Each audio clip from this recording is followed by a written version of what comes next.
我一向對 3D 打印都好有興趣，但以前 3D 打印機呢既昂貴，使用起嚟又繁複，所以可望而不可即。直到上個星期喺 YouTube 睇到有人介紹呢台機，7000蚊台幣，即係唔使2000蚊港紙。之後再喺 YouTube 度睇到呢台機，其實已經有好多條片介紹，價格好有親和力。即使買返嚟，最後發覺都係唔識用，損失都唔係好大啫。台機外國大概賣緊200蚊美金到，雖然香港話係免稅港，但好多時香港啲嘢都係貴過外邊。原來係大陸做嘅，淘寶賣緊人仔1499，於是落單，第二朝一早就送到。以前以為商品有指定售賣地區啫，乜依家進展到可以指定使用地區？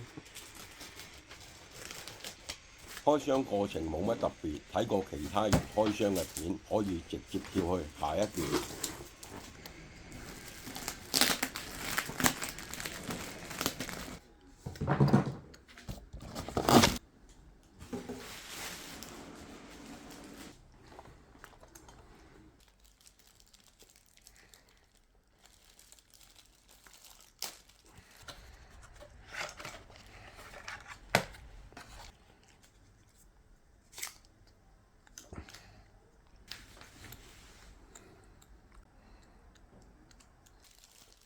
贈送嘅盲盒係個上鏈嘅意外摩打仔，依家用唔着，我依書按部安裝。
大概粒零鐘度裝好，接駁英式插頭可以起動。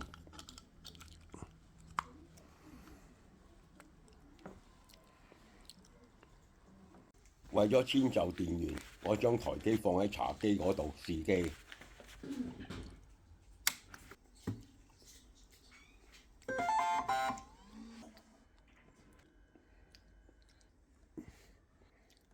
個屏幕太細，輸入唔係咁方便。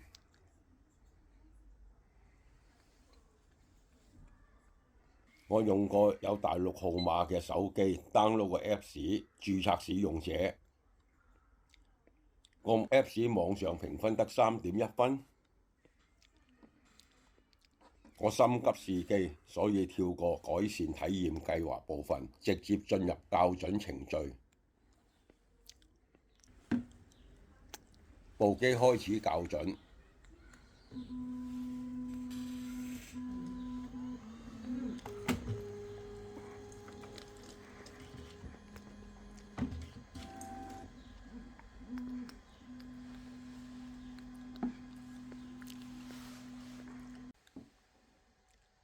20零分鐘後完成校準。根據提示為 Y 軸加潤滑油，跟住係進料，將膠條用少少力插喺個入料窿度，然後等台機完成進料程序。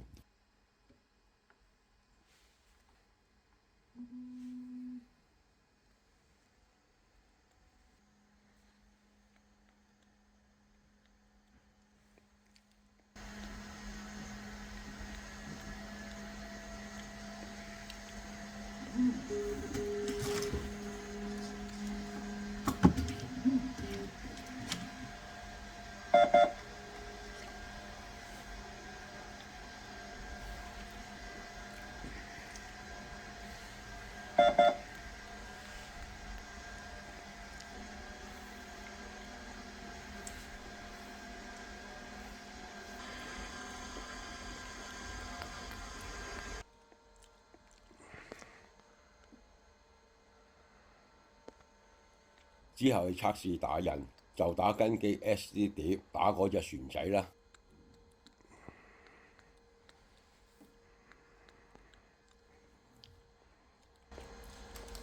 台機響起，開始音樂，進入打印前調校程序。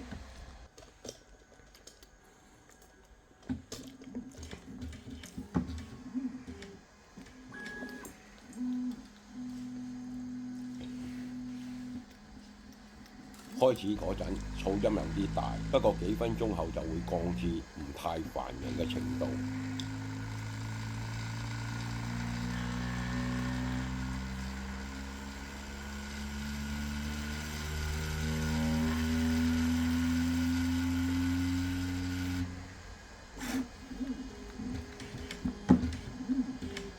因為我仲未有膠料捲筒，所以要用手引導膠條。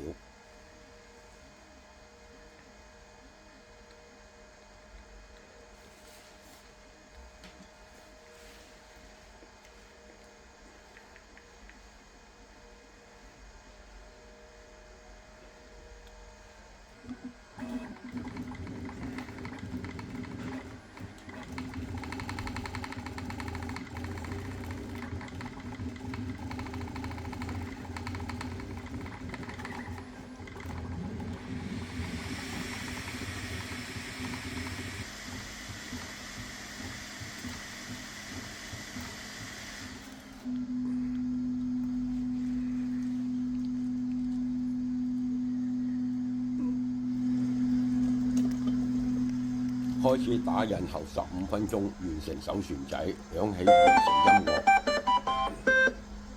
我2分鐘後想拎起架船仔，但仲係黐得好實，要多等幾分鐘後冷卻。5分鐘後再拎起，一拎就起。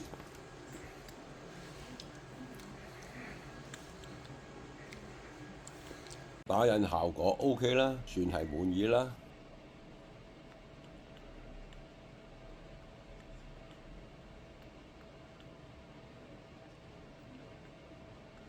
平時認為呢張茶几都算幾實淨，但發現仲未達到打印要求。我諗一個結實嘅打印台面對打印效果同打印機嘅耐用度都會有所提升。另外，當初為咗節省錢同空間，所以買咗呢台 A1 mini 版。依家越睇越覺得細部，打印範圍太細。早知買台 A1 版啦，多幾百，但打印體積大幾倍。根基送嘅膠條太過象徵式，得嗰20克，打完隻船仔剩低冇一半，所以要等隔日捲身膠條送到先至可以再打。呢次我將台機直接放喺地板度再試機。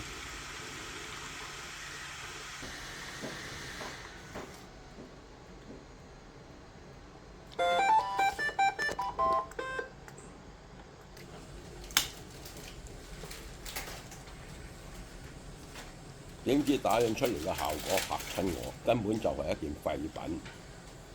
我諗咗一輪，會係台機壞咗啩？再試下調校程序，睇下點。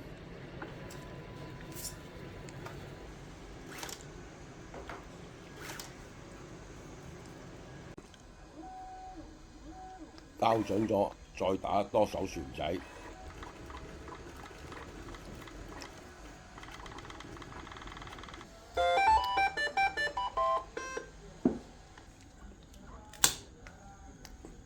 呢次效果真係好好多，比第一次搽機面打印嘅效果的確係好咗少少。於是，我再打印下其他 file， 呢個旋風飛碟打印出嚟都幾滿意。即係以後每移動一次打印位置，都要重新再運行個校準程序。之後嘗試打印其他來源嘅檔案。我剔入 Bamboo 網頁睇分頁介紹欄有 Markup Word。剔入去睇下，入面有好多現成嘅模型檔案可供打印。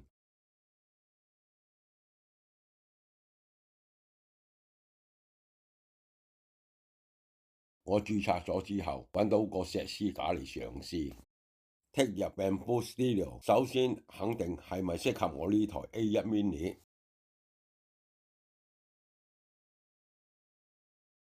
喺 Bamboo Studio 發現幾件零件擺位有啲衝突，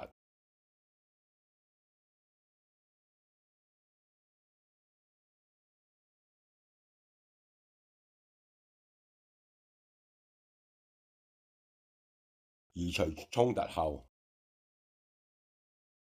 經過幾次嘗試，發現只有輸出支曲格式檔案，打印機先至有反應。我發現唔能夠直接輸出支曲檔案，要先喺 Bamboo Studio 點擊 Preview， 然後拖動右邊嘅層數同下邊相應嘅層數打印程序拉條，先至可以輸出支曲格式檔案。我將個檔案移到 SD 卡，插入打印機，打出模型。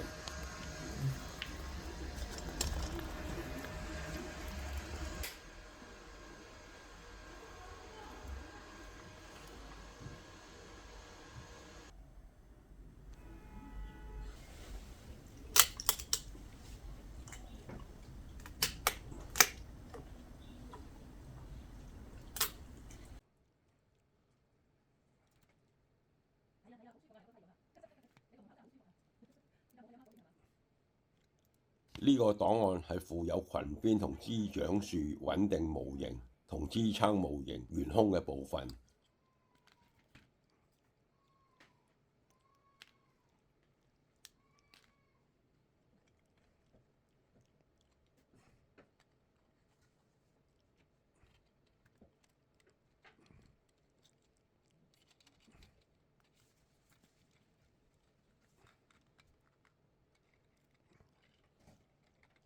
模型效果 OK， 咬合位準確，可以當作實用工具使用。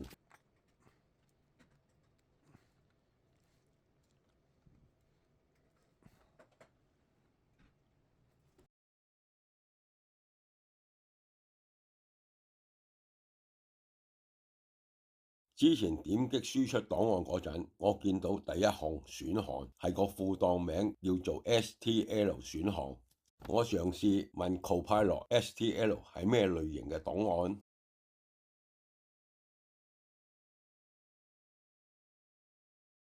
再根據 Copilot 嘅回覆，我認為 Finger 呢個程式應該值得嘗試。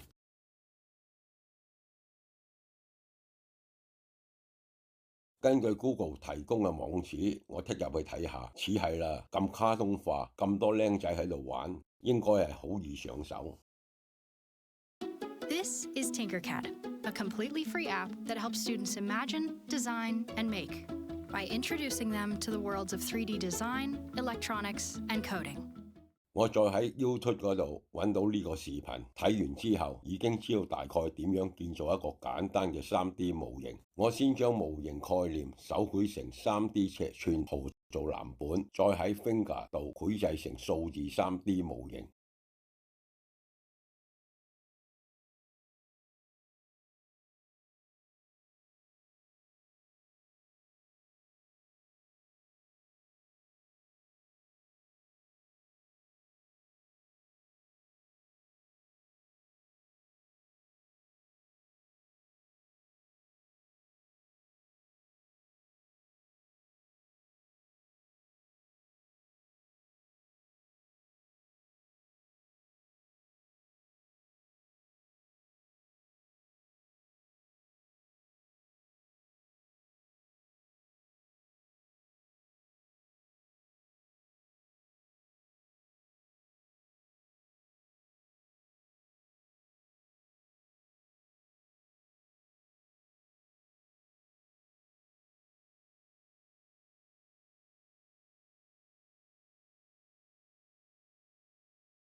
模型建造咗，點擊輸出，點擊 STL 選項，再將檔案用 Bamboo Studio 打開。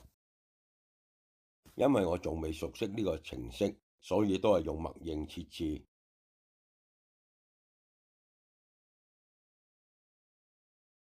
我只係根據之前一個視頻教點樣喺模型加添文字，我隨便打個英文字睇睇效果點。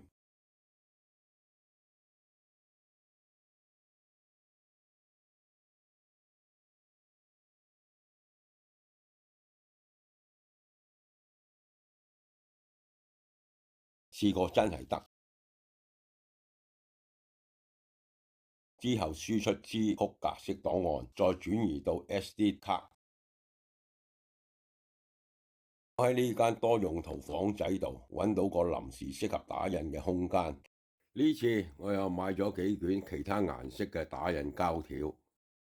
我試下用藍色嚟打印，將 SD 卡插入打印機，開始打印。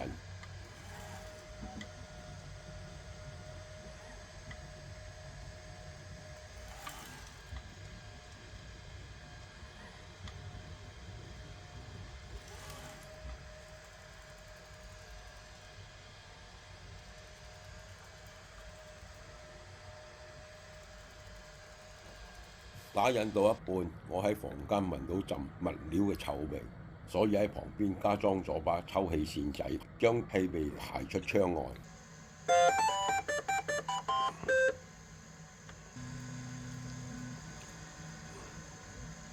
打印效果相當滿意，字體清晰銳利，物件尺寸準確到0.1mm 以內，比我之前嘅阿加力工藝費盡功夫先至達到0.3mm。好太多啦！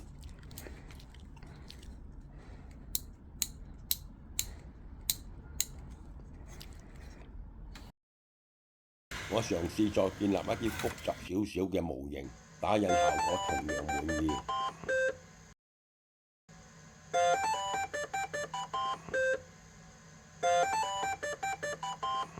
有咗呢台機，為阿 LEGO 嘅新居製作家私方便太多啦。我認為台機冇用嗰陣都唔適宜擺喺度封塵，所以做個瓦坑紙箱，暫時嚟蓋住佢。